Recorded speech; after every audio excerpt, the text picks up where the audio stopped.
In today's video, we're going to be diving into the upcoming pattern where there is a whole lot of severe weather to go over. We have, first off, this weekend's severe weather event that will trickle into Monday, so early next week. Just a few days later, we have another severe weather event to watch for, and really, if I'm being honest about the upcoming pattern, we're probably going to have more after that one as well, as we seem to just see a massive uptick in severe weather activity overall. It's going to be really interesting to look into today. Overall, a warmer pattern. The models towards the very end of their runs do suggest maybe some colder air is going to start to work its way in as we approach the 10th. That is up for debate. We will consider it and watch it very closely, of course. Snowfall still popping up at times for the Great Lakes, Ohio Valley, maybe even parts of like the northern mid-Atlantic. Think mostly northern Pennsylvania, northern New Jersey, and then into the northeastern United States. So winter is not completely done for some spots either. Let's just dive into things. This is the 6 to 10 day temperature outlook from the National Weather Service, and this runs from April 2nd to April 6th. We do see a very healthy and very strong negative P&A pattern, and what that means is colder conditions over the western areas of North America, so that goes for the lower 48, Western Canada, which we can assume is colder because all the way up Alaska, it's much colder as well. So a very healthy negative P&A. And what this causes is warm air to surge throughout the central states and into the eastern states. And if you ask me, this is a perfect setup for severe weather, unfortunately, as well, as we're just going to see this activity really flow in. You can imagine there's going to be a strong jet in the west. Kind of your northern jet stream is doing that. And we're going to meanwhile have our flow of moisture and Gulf humidity kind of just rising up in this ridge as well. And that is going to really cause a lot of shear, a lot of humidity, a lot of thunderstorms, and great dynamics for severe weather throughout a lot of the United States. And as these cold fronts and cold air drag that jet further eastward, we're going to see that severe weather extend towards the east as well. So let's take a look at the precipitation now for the same exact time frame. So again, this is the 2nd through the 6th. We have above average precipitation for almost all of the nation. A couple of hot spots will be the west here. And then also the Ohio Valley into parts of the mid-Atlantic and northeast there. Those are your two hot spots. But really, most everywhere is looking at a good chance at above average precipitation through this time frame. Looking at the 8 to 14 day temperature outlook, this will be now from April 4th to April 10th. We can see basically the same thing. Negative P&A straight up to Alaska. Warm air surging again through the Midwest and central states and up the East Coast as well. Very warm look basically through the entire upcoming pattern, at least according to the National Weather Service. Let's take a look here at the precipitation during this same exact time frame. Now, as you can see, we do have above normal precipitation expected for much of the nation, and this area dries up quite a bit, even though they're not expecting below average precipitation by any means. It was pretty far above average, and now we're seeing a lot closer to normal. So this is a pretty big drop off for this western area. We do see a lot of activity around kind of like the central Rockies into the central plains, and then also for this area in kind of like the deeper south, a pretty far above average precipitation pattern there. But again, it's hard to find the below average areas because there isn't really any. Even in Alaska or Hawaii, we can't find any below normal. So just a very stormy pattern expected through the 10th of April. Looking back at the past 30 days, so this will include the final 2 days of February and then all of March so far, we could see mostly above average temperatures as well so far throughout a lot of March. And the heart of it is over the central area into a bit of the east. These areas have been the warmest, and this is kind of what we've been calling for the entire month of March. It's just been a classic weather year. We had a very far below normal temperature winter, and now we're seeing an above normal temperature spring. And I can't really remember the last time we had a pattern that perfect. It always seemed like for years we were stuck in this pattern where the winter would be warmer than normal, and then the spring finally the cold would show up, and it's so annoying because then we'd be stuck in like the upper 30s and 40s straight through April. But we've seen this really cold classic winter, and then it instantly, like a light switch, flipped to above normal temperatures, and we saw a very, not even gradual increase in temperatures, but like a sudden one. Really neat stuff.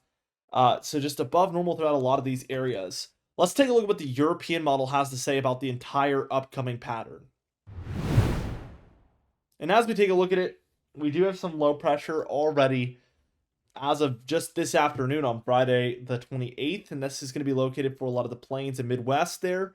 Some thunderstorms popping up for Texas, Oklahoma, Arkansas, Louisiana there. Also, some thunderstorms have been very active throughout the Great Lakes and Ohio Valley today. But most of the activity that we want to talk about is going to be starting tomorrow. And tomorrow, we get another low kind of forming here, 994 over northern Kansas. A big warm sector with a lot of thunderstorms active throughout this area. It kind of follows the Mississippi River for a while here, the heart of it. So really bad thunderstorms in here. And again, it's the same dynamic. We have a stronger kind of polar jet moving through the west and northward as we have a trough over the west, a lot of snowfall out there. And then we're stuck in this kind of ridge in the east pattern, but this is allowing for a lot of this humidity and high temperatures to surge to the north here from the Gulf. And the combination of all of these dynamics is what really leads to a lot of severe weather. That polar jet is bringing a lot of your shear, and then obviously the Gulf moisture is bringing a lot of the thunderstorms. Putting those together is when we get major tornado outbreaks, major severe weather outbreaks, and we're going to be watching for a pretty hefty one this weekend. It's too early, I would say, still to say it's going to be a major tornado outbreak or something like that, but it's pretty clear it's going to be a very active severe weather weekend at the very least. So we're going to be tracking all of this very closely. Snowfall abundant throughout the Rockies and even into the plains just to the east of the northern Rockies. I'm going to take us towards Sunday, and this is when things get real. 996 over southern Wisconsin. Thunderstorms are present throughout much of the central and eastern states. It's kind of hard to find a spot where they're not happening. The primary area we're going to be watching is going to be in here where we, as of now, have an enhanced risk for Sunday. We've been kind of patiently waiting. It started as a 7-day long-range severe weather outlook from the Storm Prediction Center.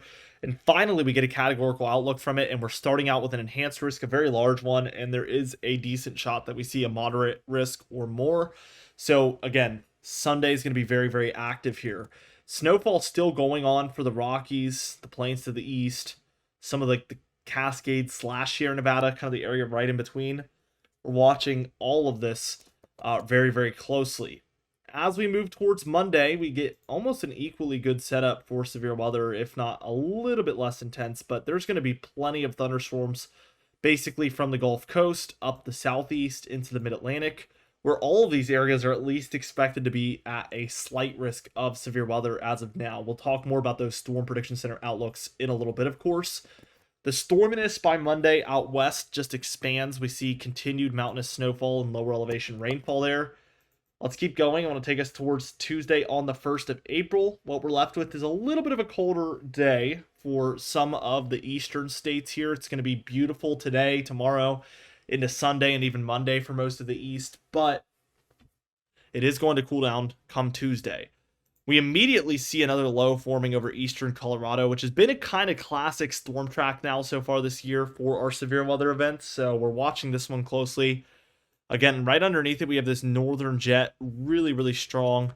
And we're going to start to get this kind of warm, humid push moving up into it as well. So another very, very decent kind of storm here for severe weather. By Wednesday, where we do have a long-range outlook, I kind of predicted it yesterday. I said, I think over the next 2 days, we're going to get some more long-range outlooks. And it didn't even take 12 or 24 hours for that to happen, because today we do see it. We'll see it in just a little bit, actually, but we see these thunderstorms flaring up for northeast Texas, northern Louisiana, parts of Arkansas, east Oklahoma, southern Missouri into Illinois. Strong to severe thunderstorms abundant throughout this area on Wednesday the 2nd. By Thursday on the 3rd, we see that a lot of these thunderstorms are still around for the Ohio Valley, right up here, down through some of the areas in the deeper south here. There's thunderstorms all over the place for the day on Thursday as well. And then even for Friday, I mean, we see, again, the southern plains going straight to the mid-Atlantic. So there is a lot of areas dealing with snowfall, or better yet, severe weather, not snowfall. I was looking out west where there is snowfall. We get a very intense cold push down here on the west by Friday the 4th. And this is going to ricochet some warmth up into the east. So I suspect, even though it's cooling down on Tuesday, we are going to rebound those temperatures fairly quickly here. That seems clear. By Saturday the 5th, again, another day with just kind of thunderstorms kind of for a large region here throughout the plains, Midwest, Ohio Valley, and Great Lakes into the Mid-Atlantic.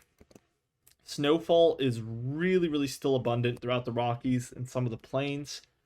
We have another low here in that eastern Oklahoma area. So by Sunday, here we have another day with, you guessed it, thunderstorms around South Central, Deep South, Ohio Valley. Not as organized as our previous systems, but think of this as like summer, like as far as the thunderstorms, where we're seeing numerous states seeing thunderstorms, strong at times, maybe even severe on some of these days. So it's all going to be something to watch for. Again, this weather year, it's been so classic that it almost seems like artificial. Right as it hits April 1st, we move into this much more widespread stormy, and by stormy I mean thunderstorm pattern here in the central and eastern states. I mean, you can't make this stuff up. By Monday, there's more of it happening for the southeast. We finally cool down, like I mentioned, here on Tuesday the 8th, Wednesday the 9th, Thursday the 10th, where we do have snowfall throughout West Virginia, parts of Virginia, Kentucky, Pennsylvania, Ohio, into the northeast. So again, these models still trending at some snowfall, and it's still cold by the 12th here. And really this happens because we instantly get a positive PNA moving in out of nowhere, and suddenly the cold flips and moves eastward. So that PNA again drives the weather here in the United States. It's a huge teleconnection that everybody that lives in the United States should know about. But unfortunately they don't, unless they watch my videos, of course, or maybe somebody else's. I don't know who's talking about it a lot, but it is something that I regularly bring up. As you guys know, we have little to no activity once this flip happens. So this is a very inactive type of jet stream pattern. It does not support very much severe weather when we have that ridge out west and trough in the east. You want the opposite kind of to see thunderstorms. So that's why we get a much quieter there towards the end. The GFS model, we do get that first storm, even the second one here, and we get that very stormy pattern on this model as well, which is very much so boding well as far as the accuracy of that forecast.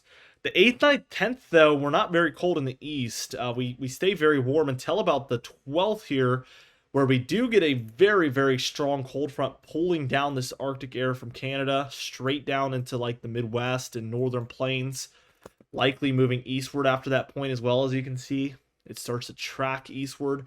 This is a very classic looking positive PNA. You get the jet stream way up above in Canada, and then this diving of it into the east. The models have been continuously trying to show something like this in the long range for a few weeks, so I am a little skeptical. I do have a trip to Florida on the 10th, so maybe I'm a little biased. I kind of want it to be hot.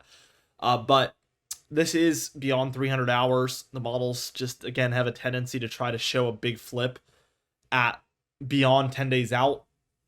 And the odds of them being right about it once it's beyond 10 days is decreasing for sure. Especially when it's at the very end of the model run like this, 384 hours out. Definitely reason to suspect this might not be right. But we've seen it this winter. We saw it last fall. We've seen it this spring even so far. These models can be right at this type of range, so we need to take it into consideration as a possibility for sure. Let's take a look at the total precipitation from the European model. Again, just like the last few days, the west is decent, but nowhere near what it was. The east here is mostly above normal for almost everywhere, especially these areas in the browns and blues. They are inches above average, probably well over double their average in a lot of these areas, if this model is correct. So looking at the anomalies, we do see very substantial precipitation anomalies happening from the Gulf Coast through parts of the upper Midwest, or the Midwest in general, sorry. The Ohio Valley here, these are the areas that I'm kind of watching here on this model at least to see well above average precipitation. Again, maybe 2 or 3 times their average if this is correct. Total snowfall in the European model, surprisingly, I mean not surprisingly, the west sees a ton, but surprisingly we do get quite a bit moving through the Ohio Valley, parts of the northern mid-Atlantic and into the northeast. The GFS model originally was the models trying to show this a lot, but now the European model is kind of hopping on board in the long range with some snowfall, especially due to that very cold air that moves in. The GFS model is a little less bullish on it. It does have some Appalachian mountain range snowfall, but much less than the European model showed.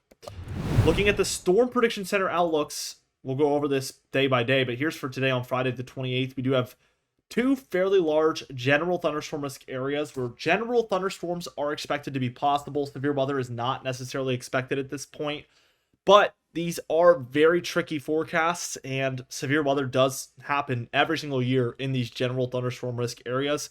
So still heed every watch, warning, and advisory. The two darker green areas are called our level 1 marginal risk areas. That's where we expect isolated severe weather to be occurring. So definitely in there, be paying attention. As we move towards day 2, which will be Saturday on the 29th, again, we didn't have an extended day outlook for Saturday, but I've been preaching for probably a week that Saturday would also have severe weather. And sure enough, this is the outlook. Very, very large general thunderstorm risk area. Again, right as we're moving into April, we're seeing these much more widespread thunderstorm days. So please heed every watch, warning, and advisory that you get in these areas. Be paying attention as we're entering into the heart of the severe weather season. The darker green area there throughout the plains and Midwest is that level 1 marginal risk again. But the yellow area for Oklahoma, Kansas, and Missouri is going to be your level 2 slight risk of severe weather, where we expect a little bit more scattered about severe weather reports. So it is becoming more widespread in there for Saturday on the 29th, just tomorrow. Day 3, which is the day we've all been waiting for, Sunday on the 30th. We've had this outlook again since it was a day 7 outlook. We have the general thunderstorm risk area, the marginal risk, the slight risk, which is very large. We see it throughout the Deep South, the Midwest, the Ohio Valley, the Great Lakes there. Very expansive. And then we have a very large enhanced risk as well for parts of Texas, Louisiana, Arkansas, Mississippi, Alabama, Tennessee, Kentucky, Missouri, Illinois, Indiana, Ohio, numerous states in there.